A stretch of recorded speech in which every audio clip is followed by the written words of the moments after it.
WrestleMania IX, the worst WrestleMania in history? Not on my watch.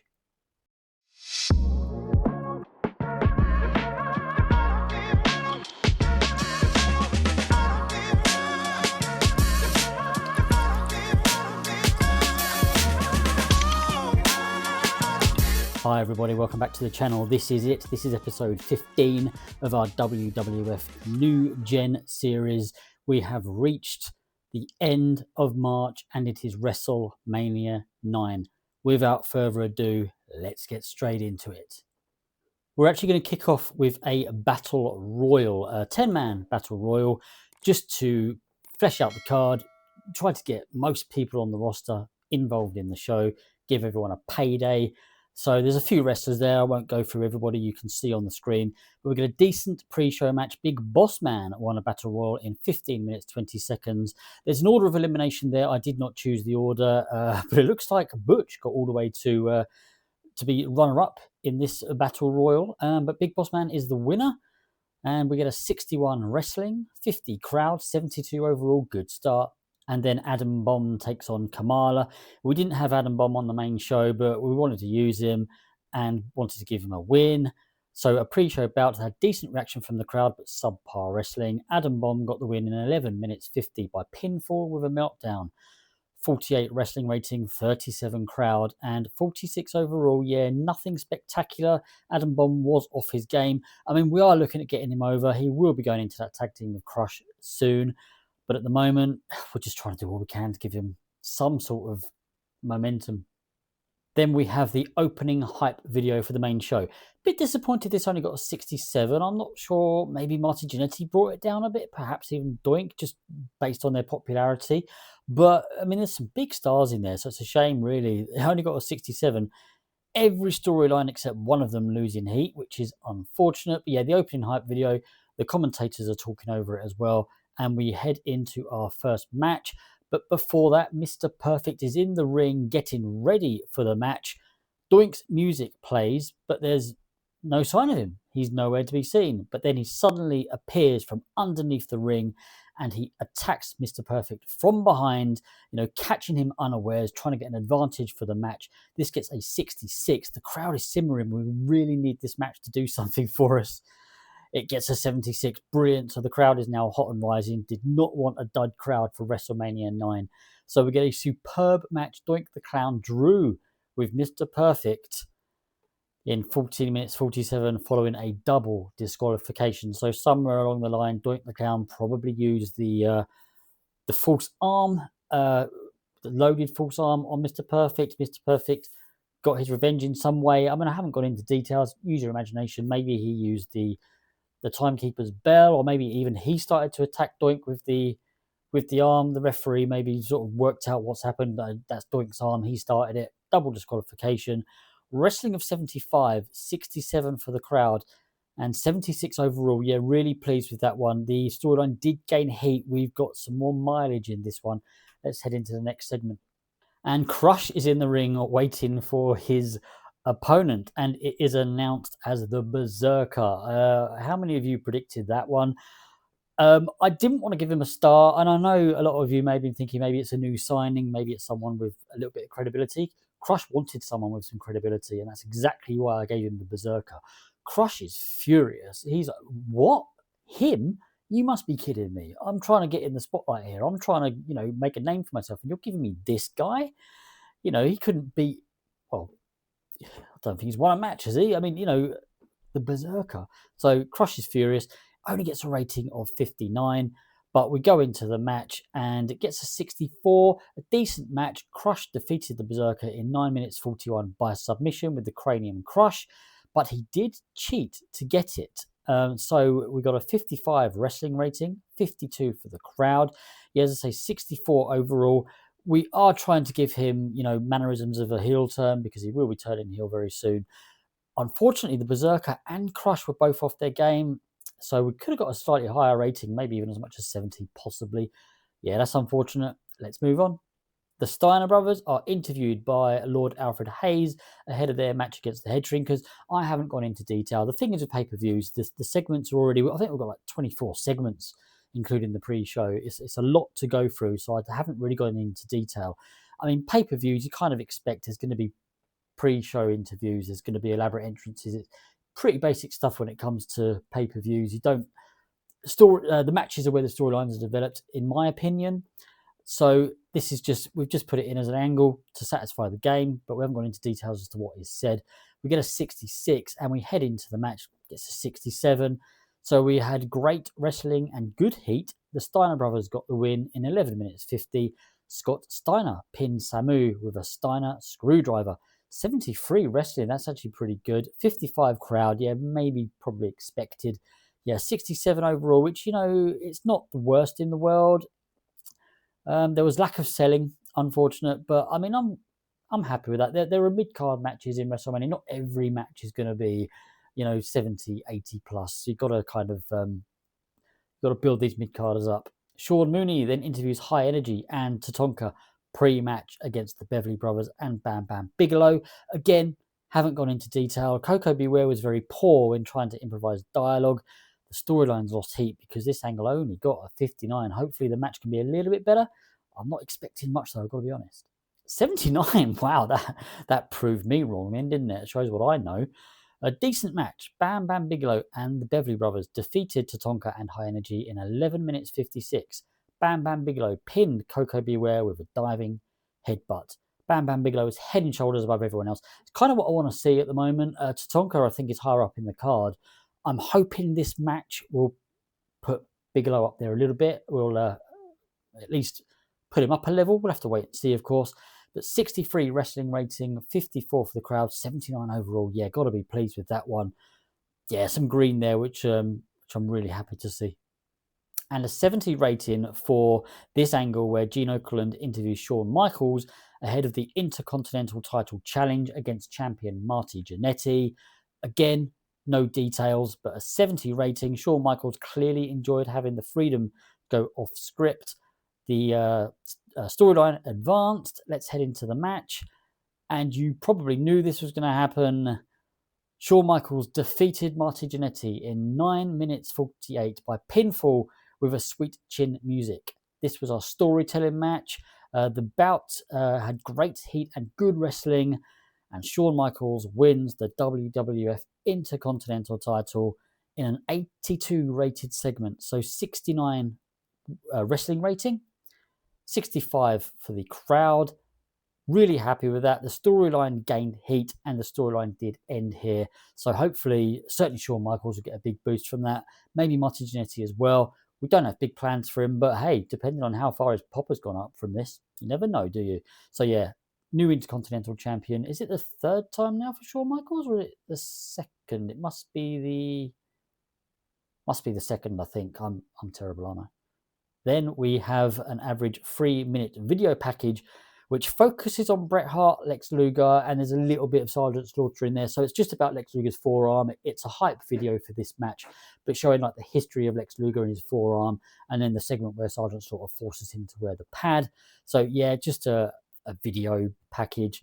The storyline lost heat, only got 63. But the match, oh wow, 89. Is that possibly our best match so far? I'm not sure, maybe. In an exceptional match, Bret Hart defeated Lex Luger in 16 minutes 45 by disqualification. Lex Luger took the padding off and he used his forearm. The referee saw it. Bret Hart wins by DQ. The reason for that, we want another match out of this, especially if it's going to get ratings like 89. The wrestling got 83. The crowd got 70. Yeah, 89 overall. Very, very happy with that. We then have an elaborate entrance from The Undertaker ahead of his match. So Paul Bearer and The Undertaker come out on a Victorian-style horse-drawn cart, like a hearse. I guess it was still called a hearse in those days. The urn is already up in the ring on that pole, on that stand, on that pole. So yeah, this is The Undertaker's entrance. 75 rating for this one. Let's head into the match. An urn on a pole match. 71. Do you know what? I'm actually really happy with that. I mean, Damien Demento, who's he? For him to be involved in matches of this quality, his pop's got to be going up a little bit, I reckon. So we had great heat and good wrestling. The Undertaker defeated Damien Demento in 11 minutes 15 when The Undertaker retrieved the item, or the urn. So 66 wrestling, 65 crowd, 71 overall. Lack of selling again, and we did have a creative finish here, but it was a failure. So yeah, we could have got even higher than that. So yeah, I cannot complain about this at all. The storyline has ended. So yeah, The Undertaker will certainly move on from this. Whether we do anything with Damien Demento, unlikely, but you never know. We've then got a recap video of the feud between the Nasty Boys and Money Inc. There's not much to say about this one, especially when it only got a rating of 55. Let's head into the match. 72. In a bout that had great heat and good wrestling, Money Inc. defeated the Nasty Boys in 8 minutes 43 when the $1 Million Man submitted Jerry Sags with a Cobra Clutch. Money Inc. make defense number 5 of the WWF World Tag Team titles. Wrestling of 71, crowd 63, and 72 segment rating overall.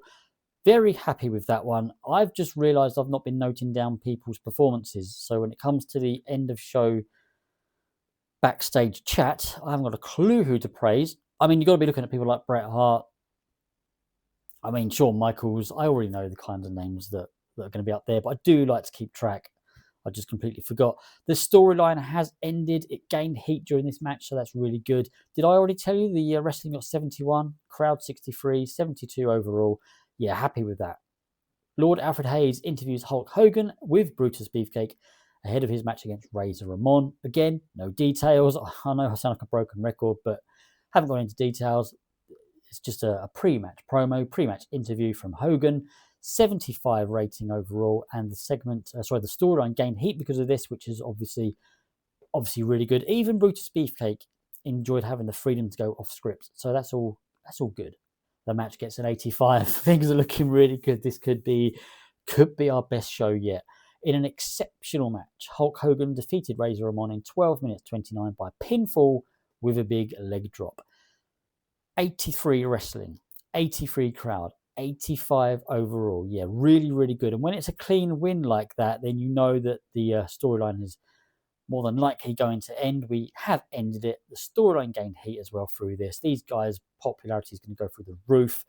So yeah, Razor Ramon was off his game as well. Can you imagine what he could have got? He already got an 81 and he was off his game. That is just superb. Superb. Then we have the pre-match interview. Gene Okerlund interviews Randy Savage pre-world title match against Yokozuna. Gets a 92. Oh my God. So the storyline advanced and gained heat. Let's head into the title match. Who's going to win this one? Wow. In an exceptional match, Randy Savage defeated Yokozuna in 15 minutes 21 by pinfall, illegally using the ropes for leverage. But that's not really what happened. I had this as a tainted win because Yokozuna had Savage by the arms. The referee's down, and Fuji comes in and throws salt at Savage. Savage manages to get out of the way. It goes into Yokozuna's eyes.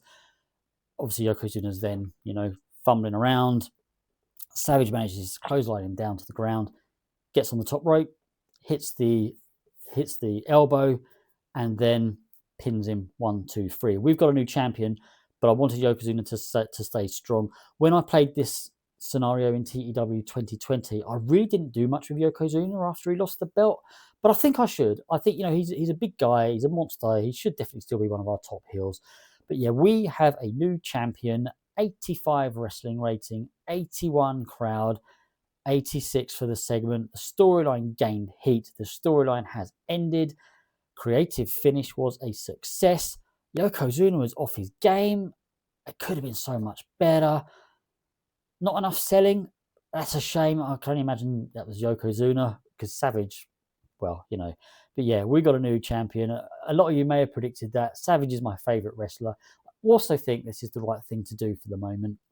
I've explained why in previous videos, but the new gen needs to have a bigger impact when it comes through. When Bret Hart won the belt in real life for the first time, he beat Ric Flair on a house show, untelevised. That's hardly a big fanfare of the new gen. A new gen wrestler has to win. You need to bring that new gen in a much bigger way than a house show victory. So we are keeping some of the old guard in there. Savage is the champion for the time being until eventually, yeah, someone from the new gen will come through, and it'll be on a bigger show than a house show. For the moment, though, Savage is now a 3-time champion. Post-match, 75 rating. We just have Randy Savage celebrating with the belt as Yokozuna and Mr. Fuji kind of head for the exit, tail between their legs, and let's head and see what we get overall. The crowd ended very hot. This could be our best show yet. 88. I'm pretty sure that's our best show. I think previous to that it was 85. We increased our popularity in 26 regions. I mean, Wrestlemania, guys. Yeah, very, very pleased with that.